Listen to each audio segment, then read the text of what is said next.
One of the main things I try to do for my videos on this channel is look at not just the content of the lore, but also look at where things came from within the lore, so how different ideas evolve and the different ways they get presented in different pieces of media. One example of this would be the video that I did recently on why fleet sizes don't really make any sense and why they're so inconsistent in Star Wars. After all, while it's fun to know how many ships are in the New Republic's 5th Defense Fleet, it's also kind of interesting to think about how different books may show that same fleet with different amounts of ships or even different ships altogether. For example, a Black Fleet Crisis goes into a lot of detail on what's making up all those New Republic defense fleets, but then we never see those ships again. Especially in my early days of engaging with Star Wars lore or any other kind of expanded universe, when I was first working on things like Thrawn's Revenge, I was pretty intent on trying to find out what the quote-unquote real answer is, but of course none of this ever happened, so there isn't really a real answer, there's just different ways it gets presented, in which things you think take priority, which usually ties into what's the most consistent thing that you can get out of it, so what is used most often across most sources. Today I want to take a more kind of meta look at even that topic and talk a bit about how I've changed my view of Star Wars canon, and by canon I mean the collected body of works, not the difference between Star Wars Legends and Star Wars canon. This applies equally to both, and it also applies to really any other kind of universe with an expanded universe that has been worked on by multiple authors or multiple creators, whether it's video games, comics, whatever. Of course, we all would, in an ideal world, want to have a perfectly consistent expanded universe with whatever type of media we engage with. But even in a series by a single person, if you go over enough time, you'll have evolving ideas of what they want to accomplish and some discrepancies that arise because of that, or just because of forgetting minor details. When you get to something like Star Wars, especially if you look at things in the 70s, 80s, and even 90s, there was less of an idea that they were trying to create a consistent storyline, though that did evolve over time, and there was a lot of stuff that got released at the same time. So if you look at the Bantam books, there were periods where there were new novels coming out in the course of a few months, and authors would be working on things that were set years later, while there was still an ongoing series set earlier, so the Black Fleet Crisis and the Corellian Trilogy versus the X-Wing series, for example. For a lot of authors, they also didn't want to be limited by the choices made by other people working within the same expanded universe, so even if it were possible for them all to know all the details of what each other were working on, especially if it was stuff that was going to be happening earlier, there was still some pushback against the idea that, for example, Timothy Zahn, when writing the Thrawn trilogy, didn't want to incorporate ideas from Dark Empire and Empire's End, so that's why the Thrawn trilogy was set beforehand. That is, of course, on the more confrontational or combative end of the spectrum. Those are kind of the wrong words to use for it, but at least the idea that they weren't fully in cooperation when making these stories. More recently, I've gone from looking at it that way as one big consistent story where any inconsistencies have to be pointed out as a flaw necessarily, to kind of engaging with it as a background universe that exists, and then these stories are all taking place within it, but if there is stuff that doesn't quite mesh, that isn't really a point against it, so much as the idea that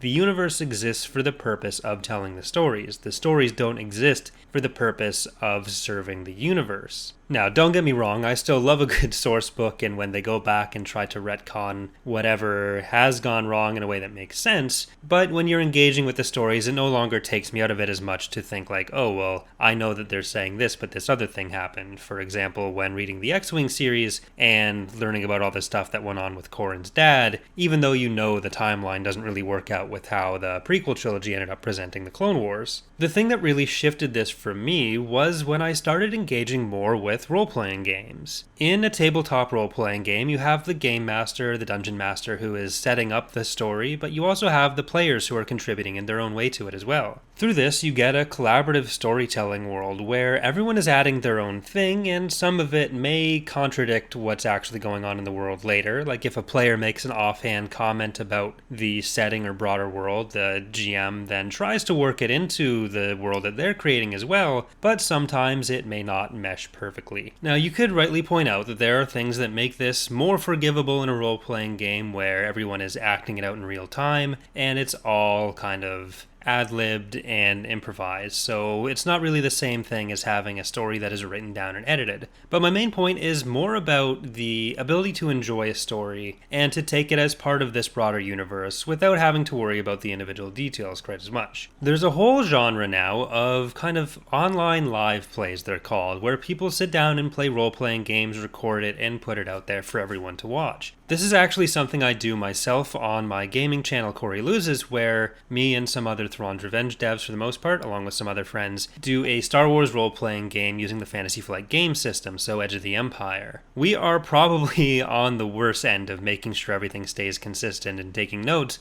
but I still think that the stories we're able to tell overall are fun and engaging for the people who watch. It's one of the most popular series over there, and it's one of my favorite ones to do. But hands down, the most popular live-playing series on the internet is Critical Role. This is my favorite series to watch out of any kind of YouTube or Twitch channel, and this is the thing that really drove my changing opinion in this direction. They are kind of, to me, the epitome of collaborative storytelling, and the thing that really shifted my ability to look at not just the specific details and how it all goes together, but to take the broader idea of the story that's going on. They are, of course, doing this live for 4 or 5 hours every week, so not every detail is going to line up perfectly, and of course all the different players are contributing to the story that's being told. The primary cast consists of Matt Mercer as the Dungeon Master, Liam O'Brien, Taliesin Jaffe, as well as Laura Bailey, Ashley Johnson, Marisha Ray, Sam Riegel, and Travis Willingham. You may recognize these people as all being pretty prominent voice actors, and as a result they're all very good at bringing a story alive and bringing the world alive. Matt is great at setting up his world, Exandria, but the thing that he really does well is whatever his plans are for how the world is going to work, he's great at bringing in story elements that the players bring to the table as well. The other element of this that really gets to what is consistency and what is canon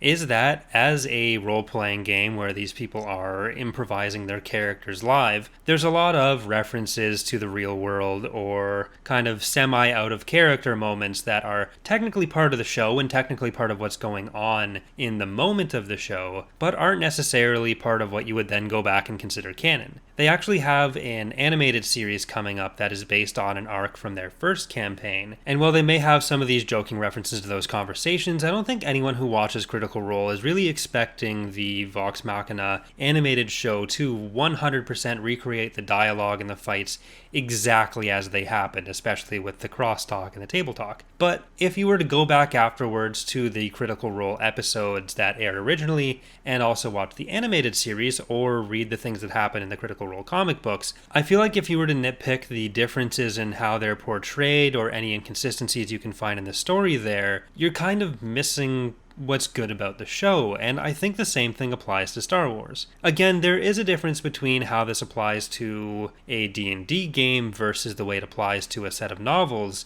but you're always going to get some level of inconsistency. Again, there's so many people that work on this. It is collaborative storytelling, even if it's in a different form. So if you really want to appreciate what's there, then to a certain extent you kind of have to change your expectations and be willing to engage with each story in the way it's setting itself up. Star Wars' ability to tell multi-arc stories has always been one of its strong suits, and that's not something I would ever want to try to take away from it. But I think if you can engage on it on that level, while also accepting that the authors are coming to the universe with their own stories to tell and their own characters to develop, and that if you have a character from another story, that's nice, but it may not always jive 100% with what your expectation for that character is, then that's still something that is acceptable, and while you can point it out as a point of interest, I do think that, once again, if you are focusing on that, you're going to end up focusing on the wrong things, and it's going to take away from your enjoyment overall. Really though, if there's a point to all of this, it's that you should go watch Critical Role, or Edge of Despair if you want, but Critical Role for sure. Either way, I hope you've enjoyed the video, and if you have, consider leaving a like or subscribing for more. If you have any suggestions on topics you'd like for me to cover on the channel, please leave those in the comments as well. I'm going to leave that in. Bye everyone.